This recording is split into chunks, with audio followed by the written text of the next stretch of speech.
Got a great interview for you guys tonight. Ani Zonneveld, she is the president and founder of Muslims for Progressive Values. She's also a writer, singer, songwriter.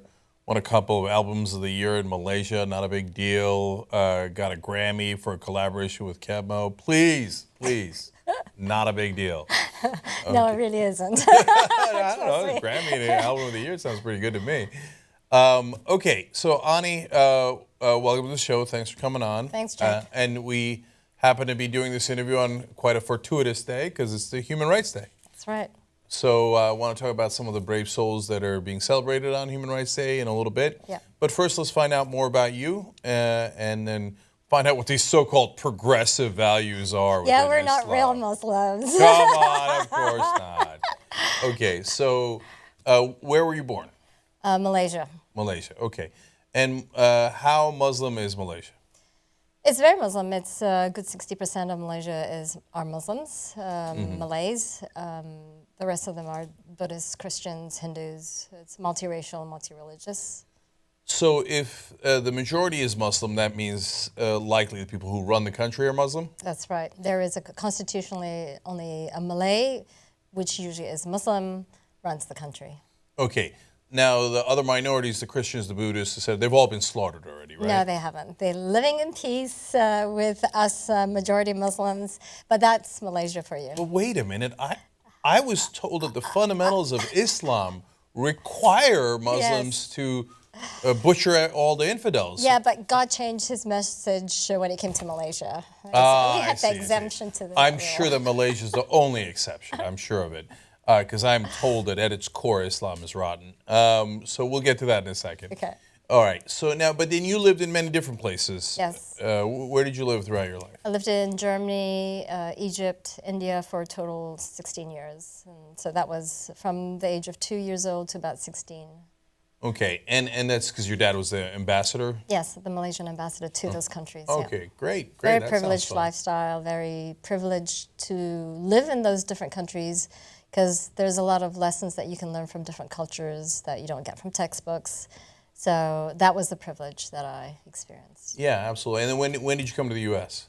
When I was 18, my parents packed me off, go to the U.S. and do something useful with your life, because we were back in Malaysia, and I was part of a group called Asia Beat, and we got a record deal with CBS when there was such a thing as a CBS. Wow. And at that point, my dad said, there's no way in hell the daughter of an ambassador is going to do music. And so he sent me to Illinois, and I studied economics and political science. Okay, that's more becoming. Yeah, that's right. That's more respectable. That's right. And when did you decide to stop being respectable? As soon as I graduated. Me too. My poor dad, he got all excited. I business school, then law school, right? And then I'm going to be a talk show host. Oh, manha, what have we done? I know, right? So you had a great career in music. Just random curiosity. Has your dad come around like, oh, okay, it was pretty good? Yeah, I think after I graduated and did my own thing, I think he kind of like surrendered to the whole process. And, he knows I'm very strong-willed. There's no changing my mind. He's passed on, so he hasn't seen the success that I've had with it. Mm-hmm. But I've been my own woman from a very young age, crafted my way, so to speak. Well, so I'm agnostic, but I think I can still say, well, God bless your heart. Oh, thank you. That means a lot from you, Cenk. Okay, so when did you start Muslims for Progressive Values?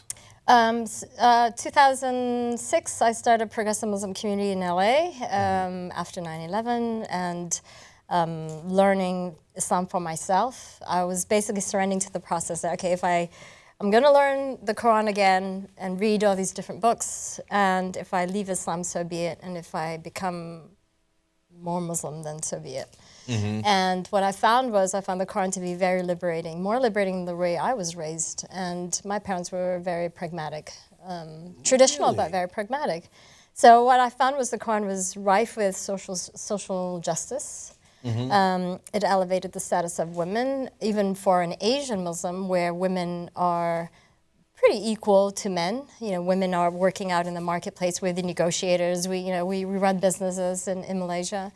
And so for me to get that from the Quran was an eye-opener, but it was a hard opening experiencing. And so I couldn't go back to the traditional mosque that I was a part of. And at that point, I felt like if I was going to go back, then I was just going to perpetuate the same nonsense. So I thought, well, there's got to be Muslims like me that are for music, that don't go by this Sharia compliant stuff, and that look at human beings as equals, and freedom of expression, freedom of and from religion, all that good stuff, right? Good American stuff, actually. Yeah. And that's how that started. So help me out here.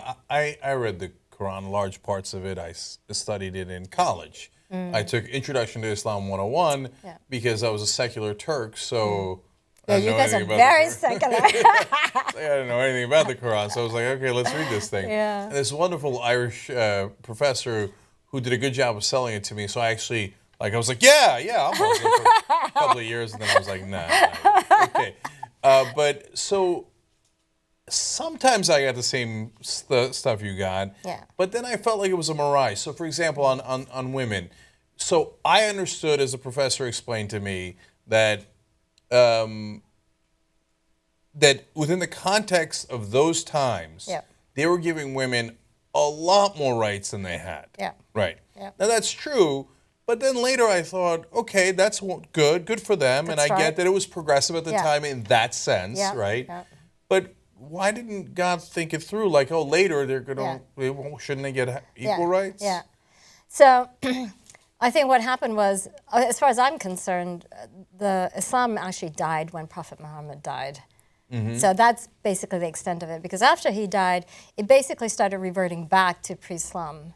So it didn't really continue with the progression that it started off trying to do. I mean, if women were the first teachers and the first learners, the first converts to Islam, women taught the men. Why is it for centuries women have been completely absent from the teachings in the school and institutions, right? Now women have started to get back into being Islamic scholars. But for centuries, they have been outsiders, or there have been hurdles that you couldn't join into the men's club, right? Well, you know, a lot of people have made that argument about the Catholic Church as well. No, absolutely, yeah. Okay, but so I'm more curious what you found liberating about the Quran. Yeah. Well, the fact that we have child marriage in much of the Muslim world, majority, 16 or younger, and the Sharia law is oppressive towards women, unjust towards women. But let's take just child marriage. Child marriage, if in the Sharia law permits, it actually contradicts the Quran, because the Quran clearly states marriage is between two consenting adults with sound mind, because marriage is actually a contract. It's not I love you, love kind of thing. It's a contract. And so for you to have a contract, you have to have acute critical thinking skills.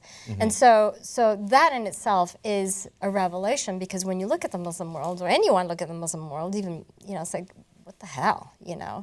How can you let this happen? Like a 14-year-old was forced to marry a 70-year-old just today, and if she didn't, her dad was gonna kill her, right? Yeah. You know, I mean, it's that sort of thing. So Ani, look, I can't.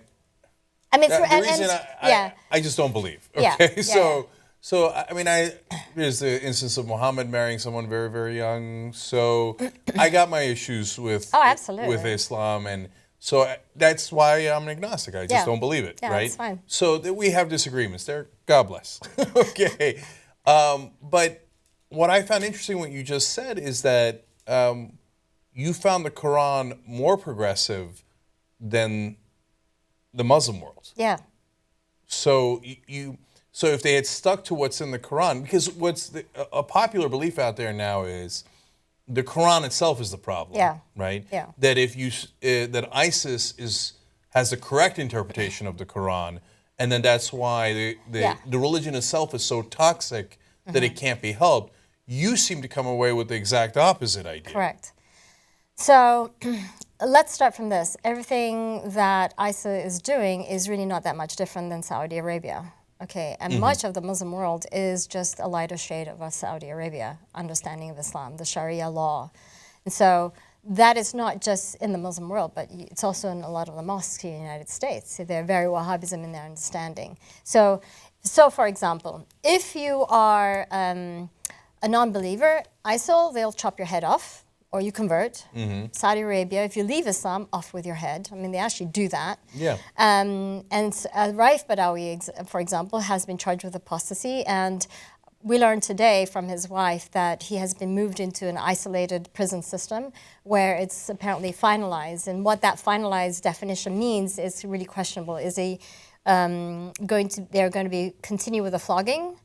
Or from what we were hearing 2 weeks ago, that they were going to, the king was going to pardon him. So we don't really know what it's been a real seesaw for us right now. So first, let's just pause to say a couple of things. Raif Badawi, courageous beyond description. Yeah.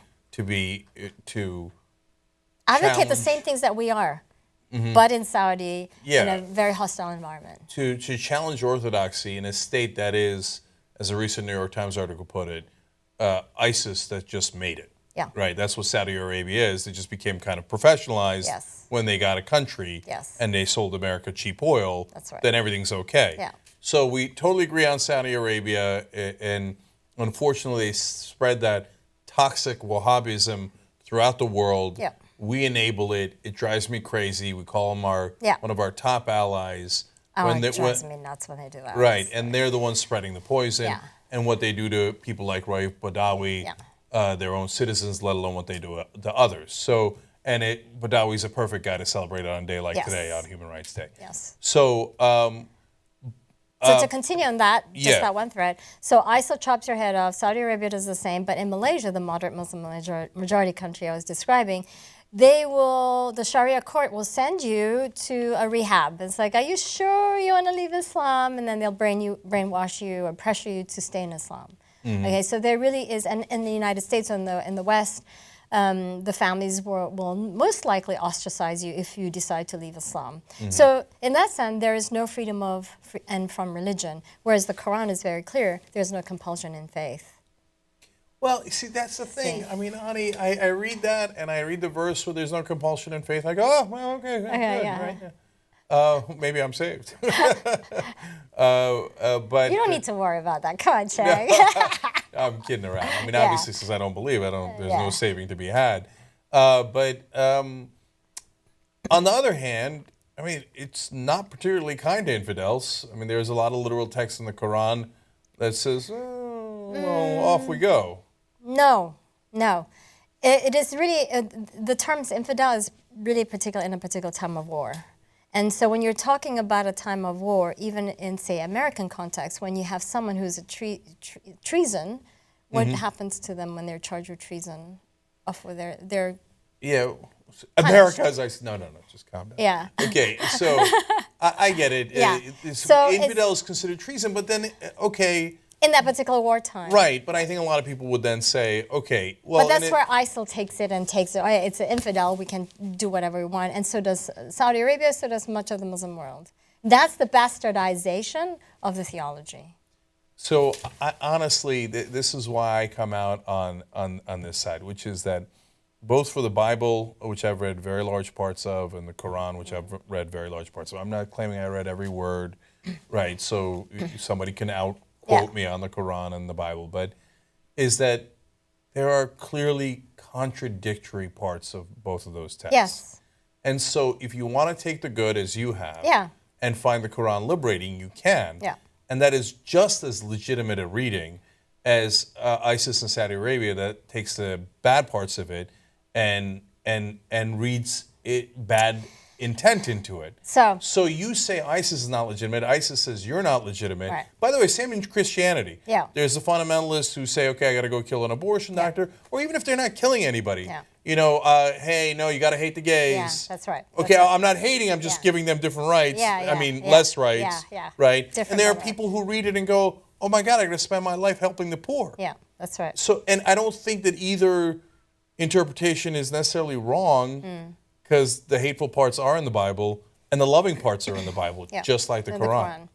But look, I've sat with Homeland Security and I've gone through the recruiting tools that ISIL uses, and a lot of them obviously appeals to, it's like a dog whistle for some Muslims, because it's like, oh yeah, we got to save the caliphate, or we got to join. But what I don't understand is there's nothing to do, there's no caliphate in the Quran whatsoever. It's totally historical context. It's totally hadith, just like right? the Catholics. Yeah, right. and There's so, no Pope in the Bible. Exactly, and so then when some of these distorted or what they do is they take a line and they omit the first line and they omit the line after that, right? And then they say this is from the Quran. Yeah, that is from the Quran, but it's sort of you butchered it up, Cherry-picked, right? Quote mining. Yeah, well, it's half a sentence rather than the full sentence, right? So what we challenge is that.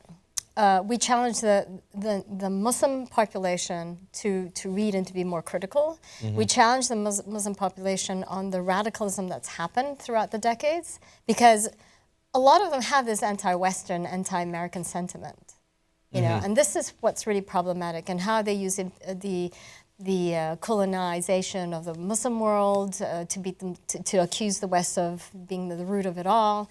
And so they conflate the politics and the faith, the spirituality of Islam. And what we do is we try to separate the two.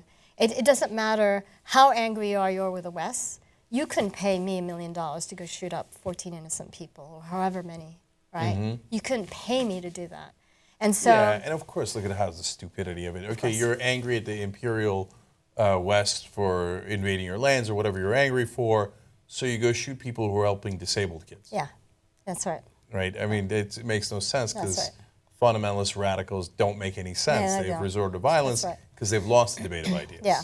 But what I have a bigger issue is that, okay, fine, we've got the radical Muslim and we've got the radical theology, but what I have a problem is the right wing in America or whoever hates Islam, for example, they'll cut and paste the same theology and send it to the rest of the world and send it to all their friends, and they'll share it on. So you've seen those chain letters, right? Yeah. So, and as far as I'm concerned, these people are just propagating the ideology of ISIL. They are enabling ISIL. As far as I'm concerned, they are an enemy of the state. So, well, that's interesting, because all of a sudden you have Bill O'Reilly as an ally, who was yelling at Donald Trump last night, saying you're helping ISIS by saying all Muslims are like them. Don't help them, because then we'll have to fight a quarter of the world's population. 1.6 billion people. They're not on ISIS's side. Don't put them on ISIS. I can't believe you got O'Reilly to say that. I thought Trump was a strategic, business savvy human being. I guess not, right? Yeah, no. I suspect not. Perhaps why he's gone through 4 bankruptcies. So, okay, so, all right. Look, I have my own ideas on how to fight against the fundamentalism. What is it? And first of all, I don't view this as Christians, Muslims, Jews, atheists against one another. That's how fundamentalists want us to view it, right? I view it as the fundamentalist of all the religions versus the rest of us. I agree. So that's why the right wing in this country aids and abets ISIS by taking the most hateful parts of the Quran and pretending it's the only parts that exist. And it's the only truth, Right. Yeah. The right wing and some others. Yeah. So, yes. So there are a lot of aiders and abettors out there. Okay, so my way of fighting back is twofold. One is I'm going to try to get everybody to not believe in any of the religions. Oh, wow. Good luck on that one. I know, but hey, you know what? Everybody says that, but they don't realize I'm already winning. Okay, like I did it. Okay, but Britain is now nearly half non-religious. So... did you do that? I'm pretty sure I didn't do that. No. I mean, they do it onto themselves. Yeah. I mean, seriously, I don't blame people leaving Islam, you know, and they have the right to. I completely support their right to do so. I mean, given the state of the Muslim world, why would you want to be in that religion? Yeah, because so that gets to the culture part. That gets to the second part. Yeah. Look, I believe in the culture wars. Okay, so this gets nuanced. So everybody's got to buckle up for this. Because some people like to see it in a black and white world. Yeah. So here's what I mean with that. I think, and I know, and we did a story on this about how the Saudis started spreading Wahhabism, of course, in the late 19th century. and then the more they got power, and the more oil they got, the richer they got. Then they set up madrasas and newspapers and radio stations and TV stations all across the Muslim world and put this poison out there. And the West. And then the U.S. came in the 1980s and said, how can we help? Yeah.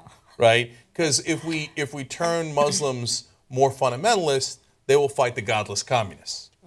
Right? Right? And so Ronald Reagan, yay, he spread Muslim fundamentalism throughout the world. He helped to spread it. It's not one factor, but those were very important factors. So what we accidentally did, Saudi Arabia did it on purpose, I think the U.S. largely accidentally did it, is we spread that poison and it became toxic for the cultures. Because as you say, and as logic dictates, the Quran could be interpreted in both ways. And in some periods in history, it was interpreted in a more positive way. Absolutely. And in some pockets, and in all pockets, it's interpreted slightly differently. Yeah. So, for example, you say in Malaysia, you're going to get a stern talking to if you're trying to leave Islam. Yeah. In Saudi Arabia, you're going to get a stern blade to the neck, Yeah. right? In Turkey, you get this, like, Din size şöyle, come on, let's have a beer. Yeah, Like, yeah. they yell at you first, like, Yeah. and then you go and do the same, you know, completely non-religious things Yeah. all Turks do. But in Malaysia, it wasn't. You wouldn't get a stern talk before. See, that's changed because that's the influence of Wahhabism. We didn't have that before. Exactly. And so Salman Rushdie talks about this. He says when he was growing up in India, in Muslim parts of India, totally secular. Yep. In Turkey, we were the definition of secular, That's maybe right. the only country more secular than America. Yep. And so now, though, you've got Erdogan, right-winger, fundamentalist, pushing it in a more fundamentalist direction. And now That's you've right. got, you know, ugly scenes in soccer stadiums with people, you know, booing Yeah. during the moment of silence. I know that story's a little bit more complicated, but there were people booing, right? Yeah. And so they're pushing the culture in the worst direction. So my thesis is we can push in a better direction, Yeah. right? So if they can poison the culture, we can unpoison the culture. So one way is through fighting against religion. The other way is what you're doing. Now, that's where I'm curious, and that's why I want to talk to you. My way's easier, and it's not correct. Okay, so I'll keep quoting the Quran and the Bible and the Old Testament until you go, wow, that sounds kind of messed up. Okay. A combination. It's everyone's got to work at it. Right, but from your perspective, how do you unpoison? How do you get people to shift the culture so that in Malaysia or wherever else they go, hey, you're right. Wait, why are these mullahs focusing on all the negative stuff in the book? Why aren't they focusing on the positive stuff? Yeah. So I've seen the radicalization in my own family and the intolerance within the Muslim community and within my family too. And you know, I am an egalitarian person. My mother raised me. I'll give you a personal story. When I was 5, I went to the British school in Germany. And at that time, during assembly, you pray. You pray to Jesus. And I did. And so I came back home and feeling guilty. I said to him, hey, I just prayed to Jesus. What do I do? And he says, oh, just replace Jesus with Allah and you're fine. Okay? Okay, first of all, take a shower. Okay, and a stiff drink. No, Jesus is in the Quran, so there's nothing wrong with praying to Jesus. But you know, Jesus, our Lord, the Savior. You know that the okay, you know, that part's a little off according to the Quran. Yeah. So, but that was the sort of the inclusive and egalitarian thinking of the parents that I have, and they didn't take me out of the school. Oh, you know, make sure my daughter doesn't pray Christian. They didn't do any of that stuff, right? But now my mother is so intolerant of my work that she won't even talk to me, right? Oh wow, that's. I'm sorry to hear that. No, but it's sad, and at the same time, it's okay because you know, everybody loves their mother, of course, everybody, you know, to a certain degree. But when you have someone that is abusive, then it's not really, I mean, I reach out to her because it's my duty as a daughter to do that. You know how we were raised up, right? So, but when you do that, but it's difficult when someone's just verbally disrespects you, right? And so, but you're so intolerant, you become so intolerant that you won't even talk to your daughter. Do you know how deep that is? Yeah, I know. So that's why it's so hard. Like in my case, it was much easier because my dad's logical, so he didn't mind me leaving Islam at all. He didn't particularly care, but he was getting a little older, and so he's like, you know, he wanted to get a little bit more spiritual as people get older. They all do that, yeah. So somebody gave him a book of miracles based on the Quran, And he read it, and he's like, oh, the first chapter, interesting. Second chapter, he's like, that's not true. Neither is that one. And he's like, okay, this is nonsense. Obviously, the Quran is, I think Cenk, my son Cenk is right. So, no. My dad would never just take my word for it, right? Yeah. So he read the whole Quran. He's like, oh, my God, that's not true either. Yeah. And then he read, he's like, maybe the Christians have it, right? So he read the whole Bible. He's a very fair guy, right? Okay. He's like, no, that's not right either. Yeah. I'm now an atheist. Oh, wow. Okay. So it's possible, right? Yeah. It's possible. Yeah. And for your mom, it wasn't possible. She went in a more fundamentalist direction. Yeah. For my dad, he became an agnostic atheist like I am. Yeah. But how do we break? So it's easier for my dad. How do we break through to your mom? So what we do is, well, we have an office in Malaysia now, and Muslims for Progressive Values, and the work that we do is basically spreading the positive stories about Islam, like the gender issues, LGBT. Prophet Muhammad never punished anyone for being homosexual. There's the word homosexual doesn't exist. There is no punishment in the Quran for being homosexual. The fact that there is such draconian punishment and brutal punishment in the Muslim world is actually un-Islamic, all right? Oh, wait, I got an idea. Okay, wait, hang on. Okay, all right, hold. Okay. Okay, and so the argument that we always try to make is to go back to the Quran, the positive story of the Quran, and how wrong the practice is. And people cannot argue when you're quoting the Quran, because then they'll say, oh, but the hadith says, okay, but hang on a second, you're Muslim and you're supposed to believe that the Quran is the word of the God, right? So you're saying that these male words written 200 years after Prophet Muhammad died is more important or equal status to the Quran? What kind of Muslim are you? Yeah, there you go. Okay, so here's what I realized. So look, since I don't believe, I find all the talk of Shaitan and Allah a little mythological, but hold, okay. Yeah. So that's, if you don't know, Shaitan's the devil and Allah is God. It just means God in Arabic, right? So now for Christians, they're like, Shaitan, Allah, you crazy guys. Oh, the devil's real. Yeah. Right? Right. And so, but since a lot of Muslims do believe that, as a lot of Christians do, why not flip that on them? Wait a minute now, if they're telling you something that isn't the Quran, are you sure they're not the Shaitan? Okay, no, but seriously. Okay, now wait a minute. I'm not going to go around telling Shaitan. I would. ISIS, Shaitan. Yeah, okay, I'll go with that. I'll second that. Okay, because if they're saying you should kill gay people, and the Prophet Muhammad never said that, and the Quran doesn't say that, well, then you're inserting a lie into God's words. That's right. Is there anything more satanic than that? Those would be the real satanic verses, wouldn't they? Yeah, okay, I'll pitch that line to the board members and see what they Shaitan! Okay. So, look, I can't do what you're doing because I can't fight from your end. I know. But I can fight from my end, right? You fight from your end. It's awesome. And let's hope we meet in the middle. Yeah, right? but we were talking about the culture wars. There's something else that the culture wars is the war. And we just gave a few examples where we just talked about. But at the United Nations, for example, like I'm going to Geneva next week and I'm going to be speaking and countering Somalia's human rights abuses in the name of Sharia law. So there is this mechanism in the United Nations where the member states, the nations, like, okay, you're Somalia, so what's your human rights record? And we're going to analyze and we're going to challenge you and make you change, right? So we're a nonprofit. We're challenging with the human rights, Muslim human rights organization. So we're challenging Somalia based on their human rights abuses in the name of Sharia. So we're picking on all the reservations there, the excuses they have, and debunking it with sacred texts. And it does two things. It doesn't give, it pulls the rug from underneath Somalia and other Muslim majority countries, but it also educates the non-Muslim member states that, hey, leaving Islam does not mean beheading. Because if you ask any diplomat, that's their first answer, is capital punishment, but that's not what the Quran said. So it's really educating the non-Muslim member states, because at the end of the day, they're the ones that have more power, obviously, than us small NGOs. Right.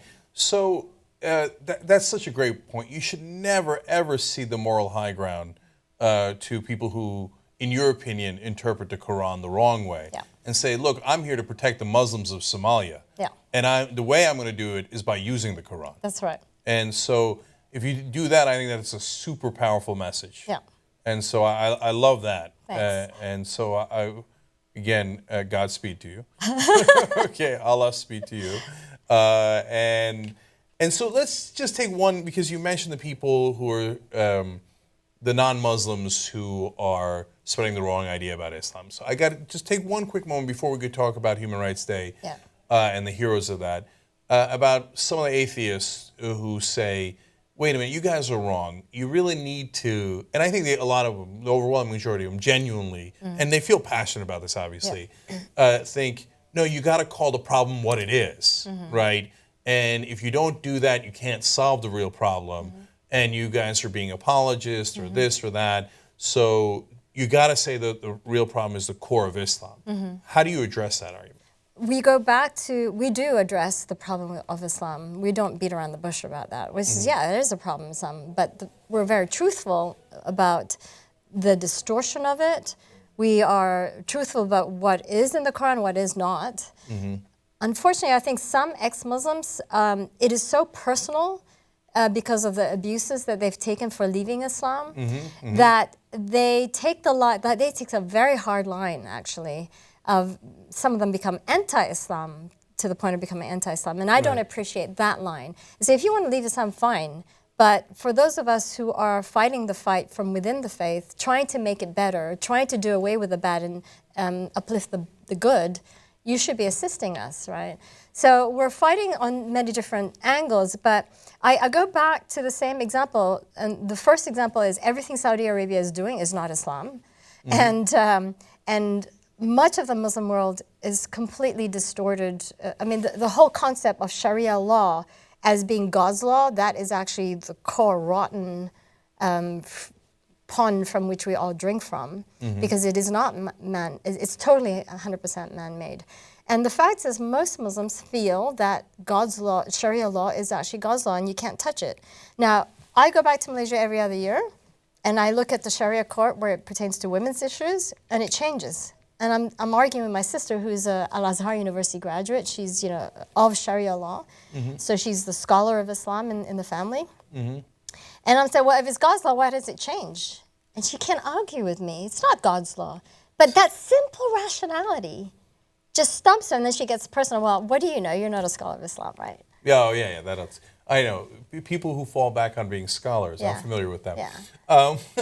So, and look, that's why I'm not religious, because I could use the same argument with Catholics. But I thought Pope talked to God and he was infallible. No, we don't mean infallible. We just mean like, he can make mistakes on Wednesdays, but not on Thursdays. Everybody's got an excuse for everything, right? No, it's not God's law. It's, okay, in my opinion, it's made up, but certainly in your case, what you're saying is, if you're going to be a real Muslim, at least stick to the Quran and not some dude 800 years later who decided to interpret that he could have multiple wives or he could beat his wife or whatever he wanted to do 800 years later that corrupted the Quran, you would say, right? All right, so, look, in terms of the guys who say Islam, look, you could, even Sam Harris says the Old Testament is the most violent of all the texts, right? Almost every chapter, somebody's getting butchered, and God's decided that kill them, their cows, their kids, even the canaries, whatever, kill them all, right? And I mean, look, in Noah's Ark, we gloss over it. God killed everyone on the planet, everyone. He killed every human being except Noah's family, right? So, but I don't then say, okay, the people who believe in the Old Testament are the worst, right? Because generalizing about religions is both counterproductive for the reasons you've been saying for this whole entire interview, and also incorrect. Different time periods, different interpretations lead in a dark direction for the different religions. So let's drive it up more positive interpretation. But see, what the more important, whether I or you believe in it or not, the people's lives on the ground that we want to affect positively, you have to use the language that is going to help affect their lives on the ground positively. And if you're going to use the language of religion to do that, then by all means do that. So that's the way I look at it. I don't look at it because I'm such a Quran-thumping person. I'm actually a very secular person. I don't go to the Quran to say, oh, what should I do today? Or how do I decide on this problem I'm having? I'm not that person. I use my God-given brain. But for a lot of faith people, they follow blindly. And for a lot of people, it's the traditions that they follow blindly. It's their father's tradition. And so how do you change these mindsets that is positive in a human rights way? And for me, the secular language has not worked because it's gotten worse. Women's rights in the world has gotten worse. And so something's got to change. Yeah, I hear you. So I'm going to keep on going with the secular language, but you go, like I said earlier, in your direction. And let's hope one of us gets through. Yeah, both of us. Both of us. Yeah. Okay, so let's talk about these heroes. So Human Rights Day today, you've got a lot of Muslims on this list, unfortunately. I mean, it's good news, bad news, right? Good news, the Muslims are the heroes. The bad news is they're heroes because they got killed by other Muslims. Yeah. Here is, how about Avijit Roy in Bangladesh? Yes. Now, he was brutally hacked to death in Bangladesh, and he wanted to promote secular and humanist writings. Yeah. And he received the death threats for his writings, and then obviously it was carried out. Yeah. Again, every time I look at these stories, I'm stunned by how courageous they are. Yes, that's right. That's right. And I appreciate you saying that wholeheartedly, and I feel you. It's heartbreaking. And for us sitting here in the United States, and I want to challenge the American Muslims because they're such chicken shit, if I may say so. None of them have spoken up for any of these Muslims that are in jail tortured for speaking what the life that we live here in the United States, the privileged life that we have. None of them have spoken in favor or raised a voice in support of these human rights defenders. Yeah, so look, I speak out against all these guys, the Boko Harams, the ISIS, and but you're not Muslim. But A, I'm not Muslim, so I don't have that. I'm quote just unquote, teasing you. No, but it's true. I don't have that moral authority, and I've gotten death threats for being an apostate and all that stuff. But I live in LA and I got a studio. I'm not these guys who are in the middle of Bangladesh, in the middle of Saudi Arabia. It's super easy to do what I do. Absolutely. It's super hard to do what they do. I can't fathom all these people. They do what we do in their environment, and it's incredible bravery. So, I mean, look, I can go on and on, but I want to just say two more people here. Farkhunda Malikzada in Afghanistan. She was a 27-year-old theology teacher, devout Muslim. She publicly opposed a prominent mullah who sold charms and took advantage of the poor. And Daily Beast has a good article. BuzzFeed has a good article about this. Lynched by a mob of 50 men. Yeah. In Afghanistan, they've unfortunately had a culture there that's actually unlike in India and Turkey and Malaysia. I feel like it was pretty in the valleys, pretty tribal and fundamentalist for a long, long time. Yeah. And so, I mean, it's such a great example of they then have sex with the young boys while pretending to be Taliban fighters against homosexuality. I know. So they kill the homosexuals, but it's okay for them to have sex with with boys as toys. It's just ridiculous. And then Muslims have an issue with homosexuality. Are you kidding me?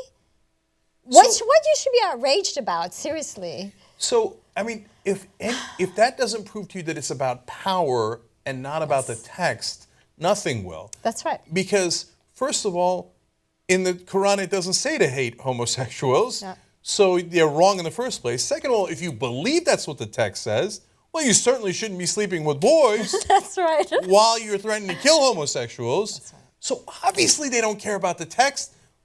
The text is pretext for what they want to do and the power that they want to enforce upon others, whether it's those boys or it's women. Yeah. Like, don't raise your head, women, otherwise we're stronger and we'll kill you, and we'll come up with an excuse. Yeah. And in those valleys, many, many centuries ago, it was another excuse. Yeah. Today is Islam, right? That's right. So, and if we, beat back fundamentalist Islam, maybe they'll come up with a different excuse. But you know what? Hey, that's a sad day for us. Then we got to beat back that excuse. And the fight is eternal, but important. Yeah. And last one, Samira Saleh Al-Nuaimi from Iraq. I'm sorry, I'm not doing justice to the names. I'm not Arabic, so I don't know how to pronounce them right. She was a leading lawyer, Iraqi human rights activist, and she was abducted and tortured and executed by ISIS. So I call ISIS, you say ISIL, but we should all say Daesh. Daesh, I agree. Because that drives them crazy. So Daesh Shaitan. Okay. So she defended detainees. She supported disadvantaged families. Yeah. She did all the wonderful things you're supposed to do if you believe in the good side of the Quran. That's right. Right. That's right. And so you would argue she's much more Muslim than they are. I would argue she's at least as Muslim as they are. So it's not fair to her to then say your religion did this when she was fighting to save the needy and to help the poor and the disadvantaged and the detainees. Yeah, that's right. Because she believed in the Quran and she believed in Allah. And so, we've gone over 1,000 times that I don't believe in the text, but I don't want to dishonor her memory by saying, no, we're going to rule on behalf of Daesh and say that ISIS is right and she is wrong, especially after they butchered her. Yeah, it would be offensive, Yeah. Yeah, and we, if I may, we are celebrating all these human rights defenders and the freedom of conscience people in January 24th here in Los Angeles, and we're going to be celebrating their lives because I think it's really important for people to know that there are Muslims that are actually fighting the good fight. So when people are saying we're the progressive Muslims, we're the moderate, I was like, come on, get your head out of your butt already. Yeah, they always say, like, why don't the Muslim groups condemn them? Well, that's because you didn't look. They condemn after every attack, and they send the press release to Fox News. Fox News takes it, crumbles it up, throws it away, and goes, why won't they condemn them? Yeah, but, the Muslims in the Muslim world have been fighting radicalism for decades. They've been slaughtered for it, but, it is a power, and the ones who are powerful are supported by, unfortunately, our American government as well. So they have not been in support of these human rights defenders. I'll put it bluntly. Yeah, and look, that's why policy matters. Yeah. So, and our policy of supporting Muslim fundamentalists back in the 80s and 90s was a terrible policy, terrible idea. Our policy of going into Iraq, stirring up a hornet's nest, Ben and I said it on the Young Turks before the war, because we're ancient. We were on before the war. We were one of the few shows that were publicly opposed to the war at the time. And we said, what are you going to do if you have a civil war? Who wins in a civil war? Yeah. The most vicious people win in a civil war. That's right. And who do you think is going to be the most vicious?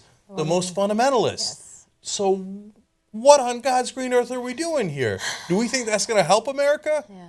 Right? And so it's important to get the policy right.